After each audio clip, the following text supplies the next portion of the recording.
Hello, সালাম আলাইকুম। ওয়ালাইকুম আসসালাম।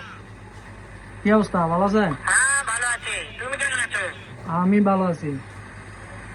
ভালো আছো না? হ্যাঁ, আচ্ছা, তুমি কার সঙ্গে আছো? আমি ওই দিদার ভাই। ওই মাদার চোরের সঙ্গে? মাদার চোর তো এত হারামজাদা।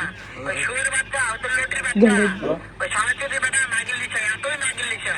হ্যাঁ, ওই হারামজাদার আমি সামনে একটা এমন একটা চটকানে মারবো, সারা মাদার চোর। আরে দিদার বাইরে মারলে আমরা কোথায় যাবো? আমরা তো আছি সবাই, এলাকা বাইরে সবগুলো আসবে। ওই মাদার চোর তো জানে না। ও আমার কথা সব শুনতেছে। ওই সারাচুরির বেটাকে শুনে শুনে আমি বেশি বলবো, শুয়োরের বাচ্চা। আরে দিদার ভাই মার গরম করে। এমন একটা চটকানে মারবো, সারা শুয়োরের বাচ্চা, লটির বাচ্চা। Ela fala, me diz que ela fala. Agora você vê ela falar, ainda vai cara para ela falar. ওই শুয়োরের পালা করবে না। Ela fala. দেখা করা, দেখা কর। Ela fala, cuida bem, tá?